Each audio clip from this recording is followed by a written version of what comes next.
हजरत माविया ने बाप होने के नाते अपने बेटे को खलीफा नहीं नामजद किया था। ऐसा नहीं था कि उनके दिल में चोर था और अपने बेटे को खलीफा बना के, चूंकि बाप थे और बाप को बेटे से मोहब्बत होती है इसलिए अपने बेटे को खलीफा बना के जा रहे थे। नहीं, ऐसा नहीं था।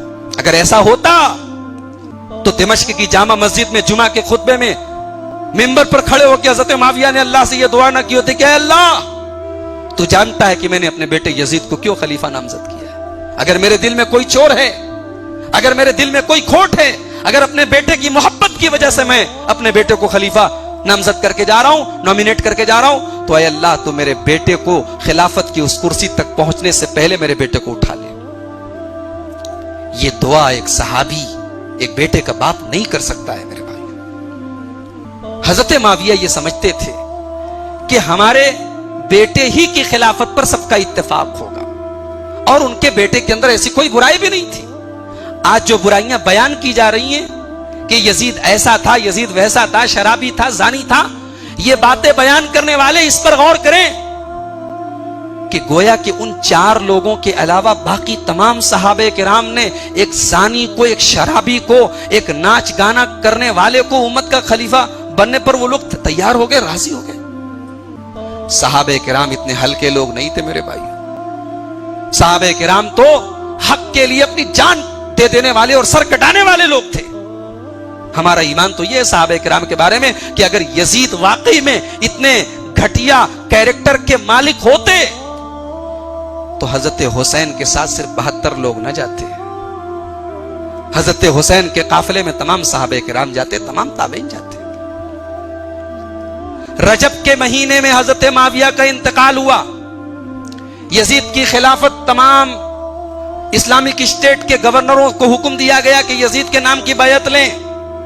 हजरत हुसैन रजी अल्लाह अन्हु मदीना में थे। उनके पास मदीना का गवर्नर पहुंचा और कहा कि हम आपके पास आए हैं कि आप यजीद इब्ने माविया जो मुसलमानों के नए अमीरुल मोमिनीन हैं उनके नाम की बैयत करें। हजरत हुसैन ने कहा कि मैं कल अकेले में बैयत नहीं करूंगा, पब्लिक के सामने करूंगा। कोई सख्ती नहीं की गई उनके साथ। ठीक है, आप जैसा सोचे। हजरत माविया ने अपने इंतकाल के पहले यजीद को जो वसीयत की थी, उस वसीयत में भी ये अल्फाज मौजूद थे कि हो सकता है कि कूफा के लोग हजरत हुसैन को तुम्हारे खिलाफ भड़काने की कोशिश करें, तो ऐ मेरे बेटे तुम हजरत हुसैन के हुकूक का ख्याल रखना।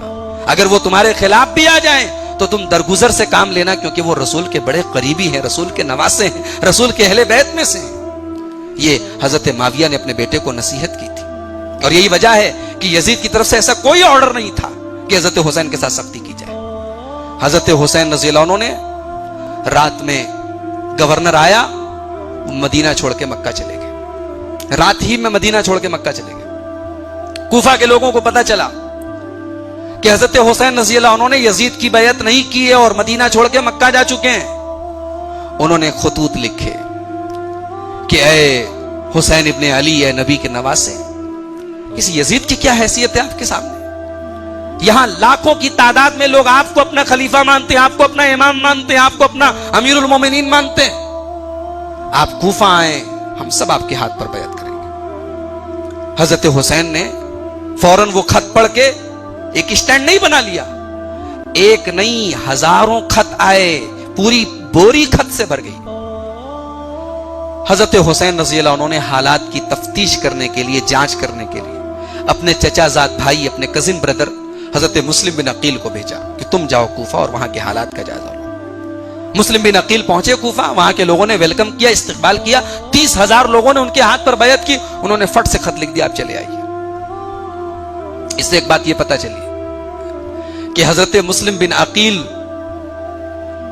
वो हालात को सही तरीके से भाप नहीं सके, कूफा की मिट्टी को समझ नहीं सके। वो चंद जज्बाती लोगों ने उनके हाथ पर बैयत कर ली, उन्होंने हालात का उसी से अंदाजा लगा लिया। एक ही 2 दिन के बाद उन्हें समझ में आ गया कि ये किस किस्म के, किस फितरत के लोग हैं। यजीद जो उस वक्त खलीफा हैं, पूरी इस्लामिक सल्तनत के फरमा रवा हैं, उनको पता चला कि कूफा में मेरे खिलाफ बगावत हो रही है। जाहिर सी बात है, दुनिया का हर हाकिम, हर खलीफा, हर बादशाह कभी पसंद नहीं करेगा कि मेरे खिलाफ बगावत हो। जहां बगावत होगी उसको दबाने की कोशिश करेगा।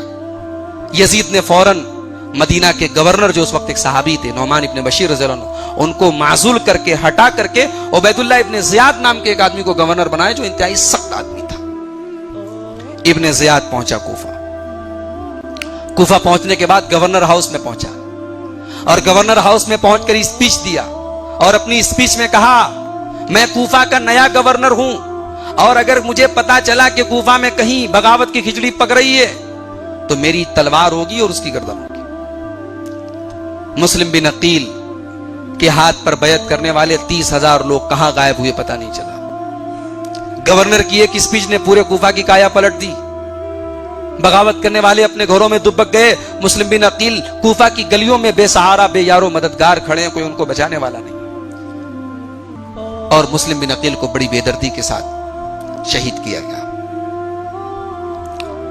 मुस्लिम बिन अकील अपनी शहादत के पहले, अपने इंतकाल के पहले उन्होंने लेटर लिखा हजरत हुसैन को कि आप धोखा ना खाइएगा, ये कूफा के लोग हैं, मुझे समझ में इनकी हकीकत आ गई, आप हरगिज कूफा ना आए। लेकिन हजरत हुसैन को यह लेटर बहुत बाद में मिला। हजरत हुसैन रज़ियल्लाहु अन्हु उन्होंने एक स्टैंड बना लिया कि अब मैं कूफा जाऊंगा, क्योंकि कूफा इस्लाम के 4 स्टेट्स में से एक बड़ा स्टेट है, इराक का एक कैपिटल था उस जमाने में, और वहां एक मेजॉरिटी मुझे अपना इमाम मानती है, लिहाजा यजीद की खिलाफत सही नहीं है। यह स्टैंड था हजरत हुसैन रज़ियल्लाहु अन्हु का, और इसी स्टैंड के साथ वो मक्का से निकल पड़े कूफा के लिए। रास्ते में मदीना से होते हुए गए थे कई सहाबे किराम, जिसमें अब्दुल्लाह इब्न अब्बास का नाम आता है, हजरत जाबिर इब्न अब्दुल्लाह का नाम आता है, अब्दुल्लाह इब्न उमर का नाम आता है, यानी जो जलीलुल कद्र सहाबे किराम उस वक्त मौजूद थे, सब ने हजरत हुसैन को रोका, मत जाइए, आप कहां जा रहे हैं आप?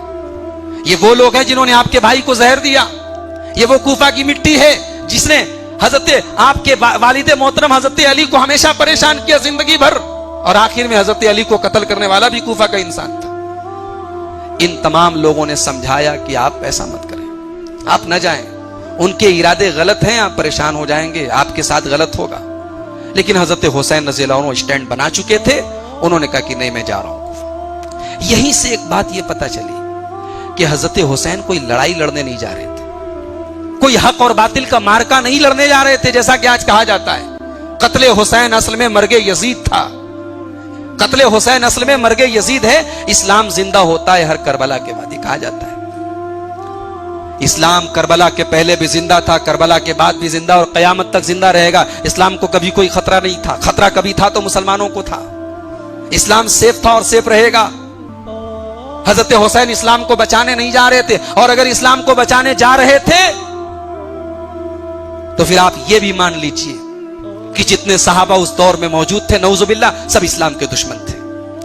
इस्लाम को बचाने के लिए नबी का नवासा जा रहा है, कोई साथ नहीं दे रहे।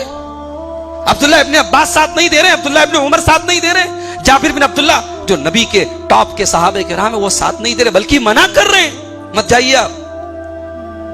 हजरत हुसैन रज़ियल्लाहु अन्हु सिर्फ इसलिए जा रहे थे क्योंकि उनके पास इस बात का पुख्ता सबूत था कि मुझे इन कूफा के लोगों ने बुलाया है, और कूफा इस्लाम के एक बड़ा स्टेट है, ये लोग यजीद को अपना खलीफा नहीं मानते, लिहाजा यजीद की खिलाफत सही नहीं है, ये उनका अपना स्टैंड था, और इसी स्टैंड के साथ वो कूफा जा रहे थे।